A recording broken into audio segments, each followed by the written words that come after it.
Manhã do dia 13 de agosto de 2007, os 9.545 habitantes do comune de Garlasco, que fica na província de Pavia, região da Lombardia, tiveram a triste notícia que Chiara Podi foi encontrada sem vida na escada de sua casa, que conduzia para o porão.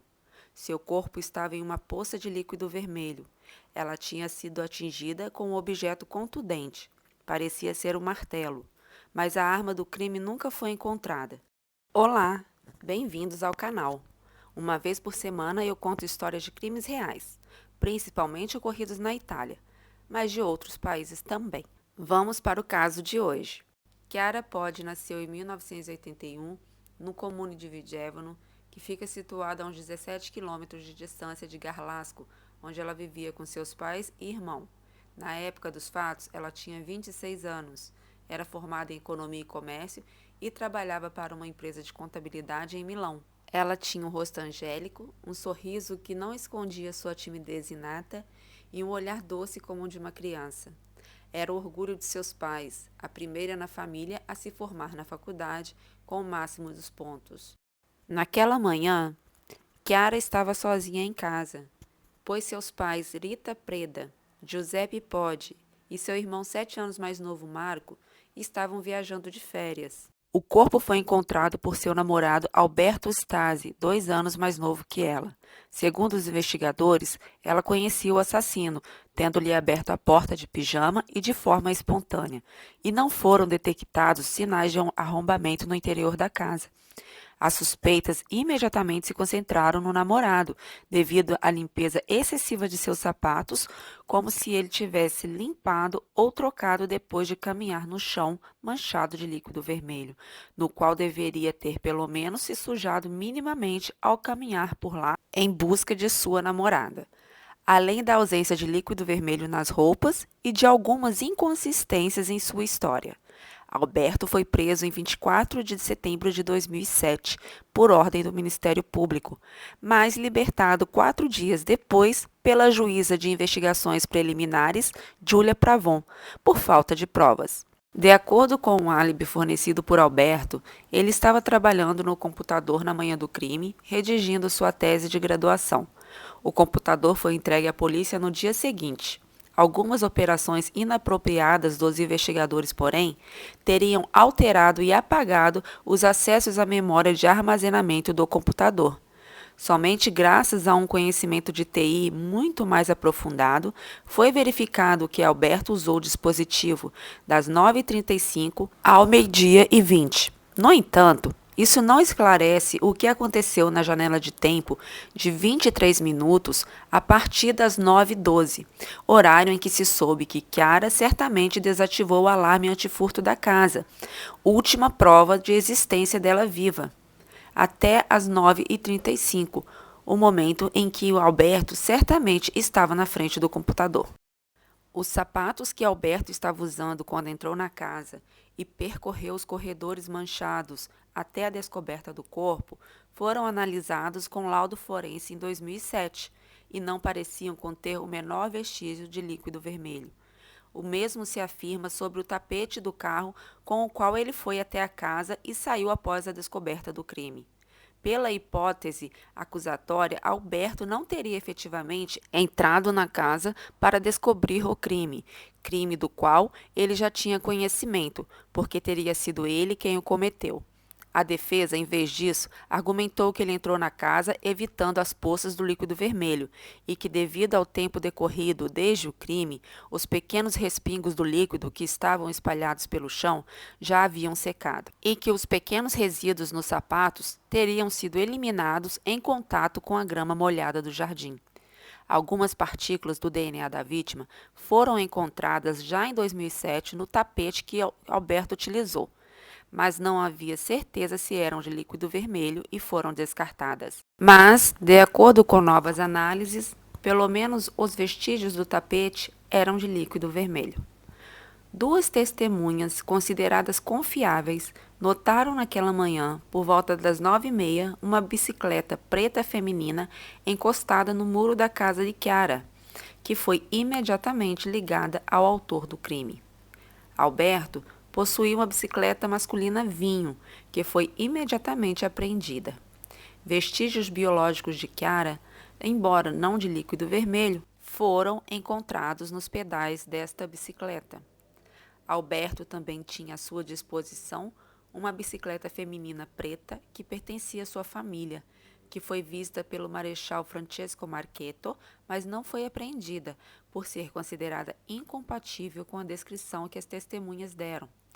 Os pais de Chiara sempre acreditaram na inocência de Alberto e davam apoio a ele e à sua família. Na cena do crime, foi encontrado um cabelo castanho claro, que não apresentava bulbo e, portanto, nenhum DNA. Sob as unhas da vítima, havia resíduos orgânicos que continham marcadores masculinos compatíveis, mas não atribuíveis com certeza ao acusado. Os investigadores suspeitaram de uma outra pessoa. Se tratava de Andrea Semp, de 19 anos. Ele era amigo de Marco, irmão de Chiara. A primeira vez que Andrea foi interrogado foi em 18 de agosto de 2007, mas ele não forneceu nenhum detalhe interessante. Ele disse que não tinha contato com Chiara, dada a diferença de idade entre os dois, e que eles só se conheciam porque ele era amigo de Marco. Porém, durante o segundo interrogatório em 2008, Andrea mostrou para os investigadores um recibo de estacionamento para demonstrar que em 13 de agosto de 2007, dia do crime, ele não estava em Garlasco.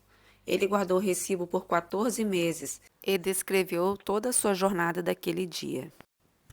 Os advogados de Alberto focaram nos vestígios de DNA encontrados sob as unhas de Chiara e em 3 telefonemas que Andrea fez para ela.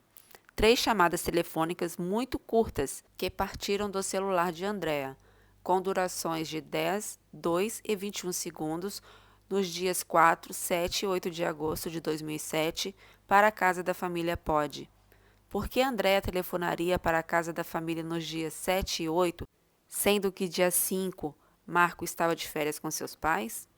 Ele disse que não lembrava o dia em que Marco disse que viajaria, tendo memorizado na agenda de seu celular os contatos Pod e Pod Casa, e fez a ligação por engano para o número fixo, e que imediatamente ele tentou entrar em contato com Marco pelo celular, mas ele não atendeu. Depois de algumas tentativas sem sucesso, André explica que ligou para Marco no telefone fixo. Ele disse que uma voz feminina o respondeu. Disse que Marco não estava em casa, ele agradeceu e encerrou a ligação. Alguns dias se passaram e Andréa disse que ligou novamente e a mesma voz feminina respondeu. E ele reconheceu como a voz de Chiara. Ele apresentou-se como amigo de Marco e ela disse que ele estava viajando com os pais de férias e voltaria na quinta-feira. Chiara perdeu a vida entre 9h12 e 10 horas da manhã, mas só às 4 horas da tarde, atraído pela multidão na rua onde Chiara morava, Andréa descobriu que ela estava sem vida. Ele ligou para os amigos Mattia e Roberto para contar o que tinha acontecido, mas não ligou para Marco. Ele disse que não sabia o que lhe dizer naquele momento. Ele só voltou a ver o amigo durante o velório. Todas as declarações que Andrea deu foram reexaminadas pelos investigadores e ele deixou de ser um suspeito do crime. Em primeira instância, em 17 de dezembro de 2009, no Tribunal de Vigevano, o juiz Stefano Vitelli absolveu Alberto por não ter cometido o crime. No recurso da acusação de 7 de dezembro de 2011, perante o Tribunal de Apelação, com juízes populares e com o julgamento transferido para Milão, um novo laudo pericial mudou a hora da morte, negando a Alberto o álibi e a plausibilidade do fato de não ter se sujado. Mas, no entanto, o laudo não foi aceito pelo painel de jurados. A sentença, mais uma vez, foi de absolvição por não ter cometido o crime. Teve um terceiro julgamento no dia 17 de dezembro de 2014, após uma avaliação computadorizada da caminhada de Alberto na casa e algumas inconsistências na história. Alberto, dessa vez, foi considerado culpado e condenado a 24 anos de prisão. Pena posteriormente reduzida para 16 anos, graças à pena abreviada por homicídio voluntário, com exclusão, porém, das circunstâncias de agravantes de crueldade e premeditação. O Ministério Público apresentou um recurso no Tribunal de Cassação, pedindo a confirmação da sentença e o acréscimo da circunstância agravante de crueldade para endurecer a pena, enquanto a defesa, formada pelos advogados Ângelo e Fábio Giarda e Giuseppe Colli, pediram anulação sem adiamento ou um novo julgamento, devido às dúvidas anteriormente manifestadas pelo próprio Tribunal de Cassação sobre a impossibilidade de determinar com certeza a culpa ou a inocência de Alberto. O procurador do Supremo inesperadamente pediu a anulação e o adiamento da sentença em 12 de dezembro de 2015. No entanto, o Tribunal de Cassação confirmou a sentença do Tribunal de Recursos de Milão, condenando definitivamente Alberto a 16 anos de prisão, embora sem definir o motivo. Ele considerou que foi um ataque de raiva. Em paralelo à acusação de ceifar a vida da namorada, Alberto também enfrentava a acusação de armazenamento e distribuição de materiais impróprios de menores de idade, além de possuir várias fotos de pés femininos que ele mesmo tirava de mulheres aleatórias em lugares públicos sem ser percebido. Existe a teoria que a motivação do crime seria justamente que Chiara havia descoberto o lado obscuro de Alberto e teria ameaçado a revelar seu segredo. Foi a partir dessas descobertas que os pais de Chiara deixaram de acreditar na inocência dele. O advogado Ângelo Giarda declarou no Tribunal de Cassação que Alberto não dispunha de programa para baixar os vídeos dos fragmentos dos materiais infantis encontrados em seu PC e pelos quais foi processado. O fato não é crime porque o download dos arquivos não foi comprovado e, portanto, não havia visibilidade do material, que é o elemento típico deste crime, definindo a condenação de Alberto como uma violação macroscópica da lei. Além disso, o advogado, no seu discurso perante a terceira sessão penal, sublinhou como falta de provas de que seu cliente teria visto esses files, uma vez que os peritos constataram que o software à sua disposição não tornou os files visíveis, até que fossem completamente baixados.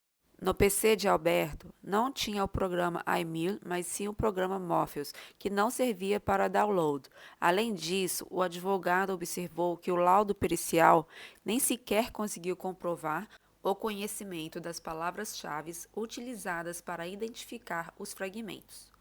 Por esses crimes, o Tribunal de Recursos de Milão condenou Alberto, no dia 14 de março de 2013, a uma multa de 2.540 euros, dos quais 1.140 em substituição da pena de prisão de 30 dias, fixada em primeira instância pelo Tribunal de Vigevano em fevereiro de 2012.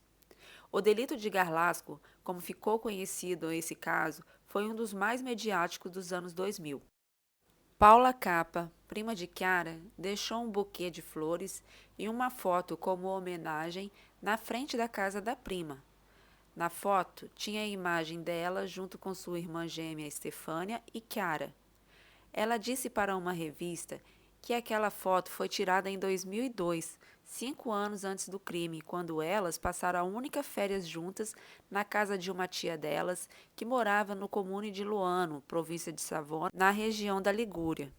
Mas uma fotógrafa de Garlasco afirmou que ela mesma teria feito aquela montagem um dia após o crime a pedido das primas, o que causou muita indignação na população, por ela ter afirmado que aquela imagem era original e ainda contou uma história sobre ela. Elas foram pesantemente criticadas nas redes sociais como as primas que queriam fama através do triste destino de Chiara. E você, acha que Alberto realmente é o culpado? Ele que foi inocentado no primeiro e no segundo julgamento? Como vocês viram neste caso, ao contrário dos Estados Unidos, na Itália a lei permite que uma pessoa seja julgada mais de uma vez pelo mesmo crime. Eu agradeço muito a você que ficou até no final do vídeo. Eu gostaria muito de saber a sua opinião sobre esse caso e se você gostou do canal, não esqueça de se inscrever e dar um joinha. Até o próximo caso.